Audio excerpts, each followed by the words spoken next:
أعوذ بالله من الشيطان الرجيم. بسم الله الرحمن الرحيم.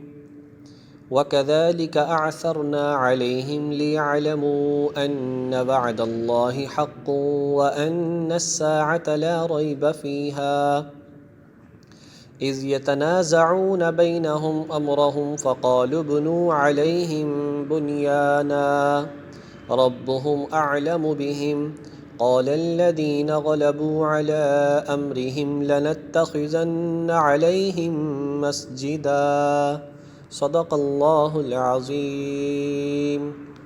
وَكَذَلِكَ أَعْثَرْنَا عَلَيْهِمْ، اور یوں ہم نے ان کی خبر لوگوں تک پہنچا دی. وَكَذَلِكَ، اور اسی طرح أَعْثَرْنَا عَلَيْهِمْ، ہم نے لوگوں کو ان پر متوجہ کر دیا، ان کی خبر پہنچا دی. لِيَعْلَمُوا أَنَّ وَعْدَ اللَّهِ حَقٌّ، تاکہ وہ یقین سے جان لیں کہ اللہ کا وعدہ سچا ہے، یعنی کہ قیامت آ کر رہے گی. وَأَنَّ السَّاعَةَ لَا رَيْبَ فِيهَا، کہ بے شک قیامت آ کر رہے گی. لا ریب فیہا، اس میں کوئی شک نہیں.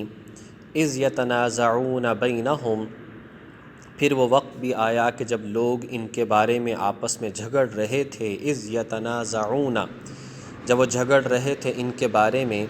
امرہم، ان کے معاملے کے بارے میں، ان کی حقیقت کے بارے میں.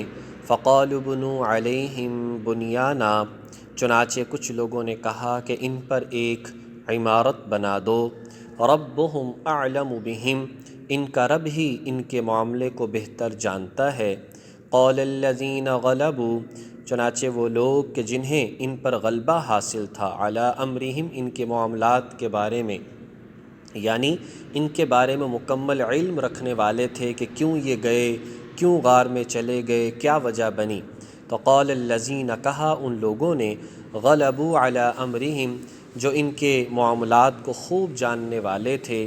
لنتخذن علیہم مسجدا، کہ ہم تو ان کے اوپر ضرور ایک مسجد بنائیں گے.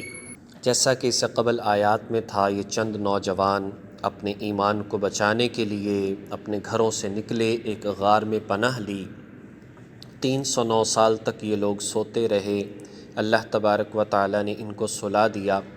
پھر انہوں نے ان میں سے جو تیز تھا، جب آنکھ کھلی کہنے لگے کہ کتنا عرصہ ہم سوتے رہے.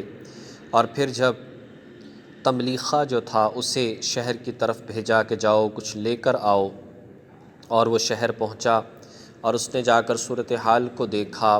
دکاندار کو یہ بات پتہ چلی تو دکاندار لے کر انہیں بادشاہ کے پاس پہنچا. بادشاہ بڑا اس وقت میں نیک دل تھا، اس نے باقیوں کو بھی بلایا، اور بعض میں آتا ہے کہ صرف اسی ایک کو ہی لے گیا، اور بادشاہ نے بڑا اس کا اکرام کیا، اور پھر کہا کہ باقیوں کو بھی لے کر آؤ. چنانچہ کچھ لوگ ان کے ساتھ ہوئے، بادشاہ کی فوج کچھ ساتھ ہوئی اور وہاں پر گئے. تو پہلے تو جب غار کے پاس پہنچے تو جو اندر لوگ تھے غار والے وہ گھبرا گئے، لیکن پھر تملیخہ نے کہا کہ پہلے مجھے جانے دو. پھر کہا کہ اب کا بادشاہ بڑا نیک ہے، ہم تو 300 سال تک سوتے رہے اور لہٰذا کوئی گھبرانے کی بات نہیں ہے. بڑا ان کی عزت کی گئی، اکرام کیا گیا، بادشاہ کے دربار میں بلایا گیا، اور اس کے بعد پھر کہا کہ تم یہاں پر رہو، لیکن انہوں نے کہا کہ نہیں. چنانچہ واللہ عالم کیا بنا، لیکن اتنی بات آتی ہے کہ یہ واپس اسی غار کے اندر چلے گئے، اور پھر اللہ تبارک و تعالیٰ نے ان کو وفات دے دی. اور بعض نے کہا کہ یہ چلے گئے اور اسی طریقے سے اب سو رہے ہیں، اور جب حضرت امام مہدی تشریف لائیں گے تو ان کے لشکر میں شامل ہو کر یہ جہاد کریں گے. یہ بات ذکر کی ہے حضرت مجدد الفسانی رحمۃ اللہ علیہ نے اپنے مکتوبات میں. کہا کہ مجھے کشف ہوا، اللہ تعالیٰ نے پھر سے ان کو سلا دیا اور امام مہدی کے لشکر میں یہ لوگ شامل ہوں گے. اب اس واقعے کے اندر اللہ تبارک و تعالیٰ بتانا چاہتے ہیں کہ ہم نے یہ بات دکھا دی کہ اللہ کا وعدہ سچا ہے، قیامت کا آنا برحق اور سچا ہے. لہٰذا جو لوگ ان کے بارے میں جھگڑا کر رہے تھے، اب ظاہر ہے جن کو ان کے حالات واقعات کے بارے میں علم تھا وہ کہنے لگے کہ ان پر مسجد بنا دیں، ان پر کوئی قبہ بنا دیں. مطلب اعزاز اور اکرام کے طور پر یہاں کچھ بنا دیا جائے، لیکن یہ بات یہاں پر ذہن میں رکھنی چاہیے کہ ان لوگوں نے یہ بات تو کہی کہ ان کی نشانی کے طور پر، ان کی عزت کے طور پر یہاں پر عمارت بنا دیں، کوئی مسجد بنا دیں، کوئی مینار بنا دیں، لیکن اس سے یہ بات کبھی نہیں سوچنی چاہیے کہ قبروں کے اوپر قبے بنانے کی اجازت ہے، مقبرے بنانے کی اجازت ہے، یا قبروں کو عبادت گاہ بنانے کی اجازت ہے۔ ایسا نہیں ہے، اس لیے کہ اس میں صرف ذکر کیا ہے کہ اس طرح سے کچھ لوگوں نے سوچا، اللہ تعالیٰ نے حکم نہیں دیا، اس وقت کے نبی نے کوئی حکم نہیں دیا، بلکہ احادیث میں تو منع کیا گیا ہے کہ قبے قبروں کے اوپر نہیں بنانے چاہیے، اور اسی طرح سے قبروں کو عبادت گاہ میں تبدیل نہیں کرنا چاہیے۔ تو فرمایا کہ جو لوگ جن کو غلبہ حاصل تھا انہوں نے کہا جی کہ اس طرح سے وہاں پر بنا دیا جائے، اور پھر سَيَقُولُونَ ثَلَاثَةٌ رَابِعُهُمْ كَلْبُهُمْ، کچھ لوگ کہیں گے کہ وہ 3 آدمی تھے، چوتھا ان کا کتا تھا، وَيَقُولُونَ خَمْسَةٌ، اور کچھ لوگ کہیں گے کہ وہ 5 آدمی تھے، سَادِسُهُمْ كَلْبُهُمْ، چھٹا ان کا کتا تھا، رجمم بالغیب، یہ سب اٹکل کے تیر چلانے کی باتیں ہیں، تکے کی باتیں ہیں، حتمی بات کوئی نہیں۔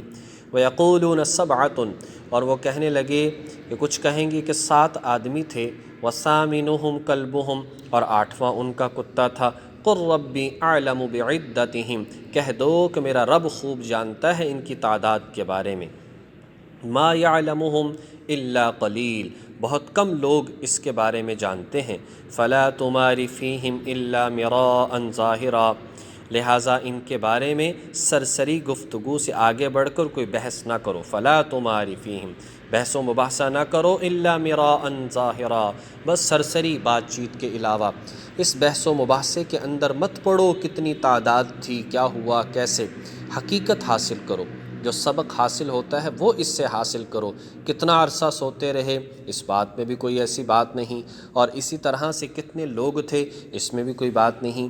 حضرت ابن عباس رضی اللہ تعالیٰ عنہ فرمایا کرتے تھے بہت کم لوگ جانتے ہیں جو صحیح ان کی تعداد کو جانتے ہوں، ان میں سے ایک میں بھی ہوں، تو میں بتاتا ہوں کہ وہ 7 تھے اور 8واں ان کا کتا تھا، اور فرمایا وَلَا تَسْتَفْتِ فِيهِم مِّنْهُمْ أَحَدًا، اور نہ ان کے بارے میں کسی سے پوچھ گچھ کرو، کوئی سوالات کرو، مطلب بحث و مباحثہ نہ کرو۔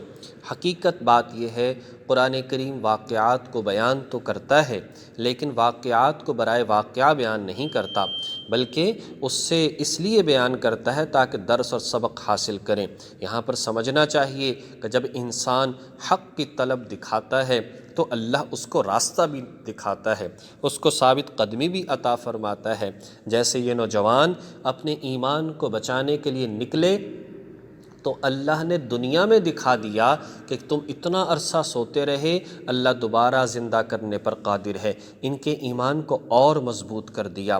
اللہ تعالیٰ نے کیسے بشری تقاضوں کے بغیر زندہ رکھا، نہ ان کو بھوک لگی، نہ پیاس لگی، سردی بھی آتی رہی، گرمی بھی آتی رہی، صحت بیماری اللہ نے اس سے بچائے رکھا۔